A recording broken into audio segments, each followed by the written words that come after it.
Good evening guys. నేను మీ Santosh. So మొన్న 25న గురువారం దుర్గమ్మ తల్లిని దర్శనం చేసుకున్నాం. ఆ రోజు దుర్గమ్మ తల్లి శరన్నవరాత్రుల సందర్భంగా 11వ అవతారం అయిన కాత్యాయని దేవిగా మనకి దర్శనం ఇచ్చారనమాట. సో ఆ రోజు చాలా జనాలు ఉన్నారు. ఎంత జనాలంటే చాలా ఎక్కువ. మిగతా రోజుల కంటే ఆ ఒక్కరోజు ఆ దర్శనం చేసుకుందామని చెప్పేసి సగం మంది వచ్చారు. మేము స్టార్ట్ అయింది అయితే ఇంటి దగ్గర నుంచి అయితే 8 గంటలకు స్టార్ట్ అయ్యాం. దాని తర్వాత లైన్లో వచ్చేసరికి అక్కడే మీరు చూస్తున్నారు కదా 10 అయిపోయింది. సో అది సగం లైన్. ఇంక మీరు చూస్తుంటే ఇక్కడ జనాలు ఇగో ఈ కొండల దగ్గర ప్రతి ఒక్కరు వీళ్ళందరూ కూడా దర్శనం అయిపోయిన తర్వాత వచ్చేసిన వాళ్ళనమాట. ఓకేనా. దాని తర్వాత మేము ఇగో ఈ లైన్లో నించున్నాం, అలాగా వెళ్తున్నాం. సో ఎంతసేపు లైన్ అయితే స్లోగా తీసుకెళ్తున్నాడు ఫ్రెండ్స్, నైట్ టైం అయితే. సో ఆ రోజు ఎక్కువ మంది జనాలు ఉన్నారు, కానీ తొందరగా 9:45కే లైన్ క్లోజ్ చేస్తాడు. సో ఇక్కడ చూసారా కొండకి బాగా డెకరేషన్ చేసి అన్నీ ఉన్నాయి. కోసం ఇక్కడ 10:30 అయిపోయింది, ఆల్మోస్ట్ 11 అయిపోయింది. సో ఇంకా కూడా లైన్లో ఉన్నాం. సో ఇంకో ఇగో ఈ కొండపైకి ఎక్కుతున్నాం. ఇంకా 1.1 కిలోమీటర్స్ అని చూపిస్తుంది చూసారా. సో 1.1 కిలోమీటర్స్ అనమాట. సో ఇంకా అలాగా ముందుకు వెళ్తాను, ఆ మెట్లు గట్ట ఎక్కుతాను. నేను మా తమ్ముడు సాయి వచ్చాడనమాట. సాయి విజయవాడలో ఉంటాడు మా తమ్ముడు. సో అలాగ చూసుకుంటూ అలా పైకి ఎక్కుతున్నాం. సో రద్దీగా చిన్నపిల్లలకైతే చాలా కష్టంగా ఉంటుంది. సో మీరు కొంచెం జాగ్రత్తగా వెళ్ళాలని అందరికీ చెప్తున్నాను. సో నేనైతే తీసుకున్నాను ఇవి. అక్కడ కిందన 50 రూపాయలు సెట్ ఉంటుంది, కొబ్బరికాయ, దాని తర్వాత జాకెట్ ముక్క అన్నీ కూడా ఉంటాయి లోపల.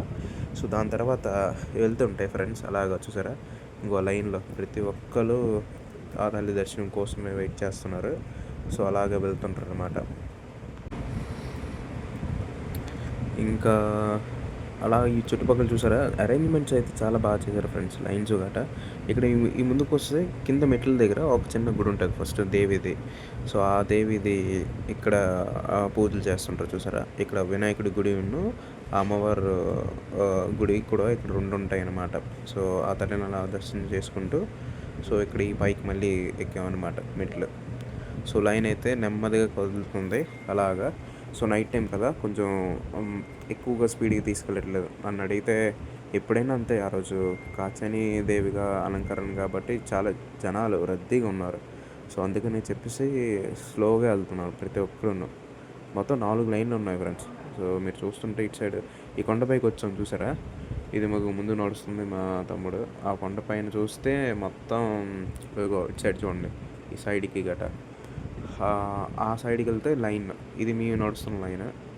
సో ఈ కొండపై నుంచి వ్యూ అయితే చాలా బాగా కనిపిస్తుంది విజయవాడ మొత్తం. సో ఇటు సైడ్ చూసారా ఆ పక్క లైన్ అది.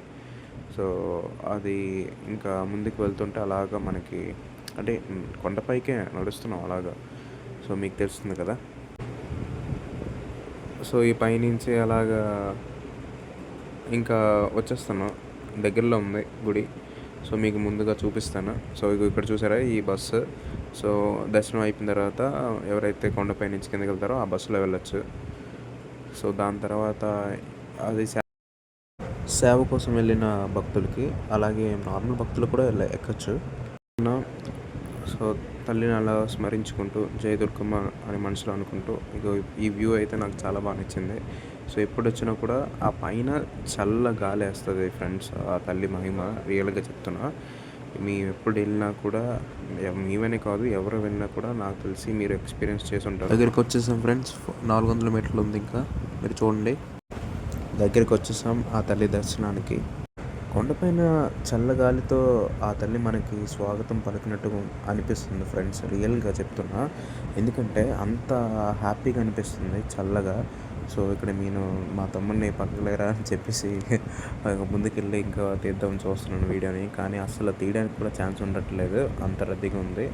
సో కొంచెం మీరు చూస్తుంటే ఈ కొండపైన మొత్తం సైడ్న ఈ లైన్ అనమాట. సో ఇక్కడ పైకి వెళ్తుంటాం, ఆ పైన కూడా మీరు కానీ కొన్ని చోట్ల అయితే ఫ్రెండ్స్ కొంచెం ఇబ్బందిగా అనిపించింది. ఎందుకంటే అక్కడ జనాలు ఎక్కువగా ఉండడం వల్ల ఒకరి మీద ఒకరు పడిపోయి కొంచెం రద్దీగా అనిపించింది కొన్ని చోట్ల మాత్రమే.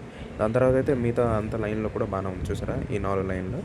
సో అక్కడైతే బాగానే ఉంది. సో ఇది తల్లి యొక్క గోపురం లాగా ఉంటుంది. సో ముందు లైటింగ్ గట్టా చాలా బాగా పెట్టారు. చూస్తున్నారు కదా మీరు ఎంత బాగుందో. సో ఆ తల్లి యొక్క గుడి గోపురంకి అంత బాగా చేశారు. సో ఇటు సైడ్ మీరు చూస్తున్నారుగా ఎంత లైటింగ్. దాని తర్వాత ఈ స్వర్ణ మందిరం చూస్తే మాత్రం ఎంత ఎంత హాయిగా అనిపిస్తుందో ఫ్రెండ్స్. మీకు తెలుసుగా ఇది తల్లి గుడి. సో ఇక్కడ మీకు క్లారిటీగా చూపిస్తాను. సో చాలా బాగుంది. ఒక చాలా బాగుంది. లైటింగ్ సెట్టింగ్స్ అయితే చాలా బాగా పెట్టారు. మనకైతే ఒక ఆహ్లాదకరమైన వాతావరణం అనమాట. ఆ తల్లిని స్మరించుకుంటూ ముందుకు వెళ్ళామన్నమాట. సో చూస్తున్నారుగా ముందుకు వెళ్ళి ఉచిత దర్శనం. దాని తర్వాత ఇది లాస్ట్లో అయిపోయింది, దర్శనం అయిపోయింది. లోపలికి గుడి లోపల ఫోన్ అలౌ లేదు, మీకు తెలిసిందేగా, అందుకనే తీయలేదు. దాని తర్వాత ఇంకా దిగిపోయి అక్కడి నుంచి అలాగ వచ్చేసి ఇది కిందన. సో కింద కూడా లైట్ సెట్టింగ్స్ గట్రా చాలా బాగా పెట్టారు కింద గుడి కిందన. సో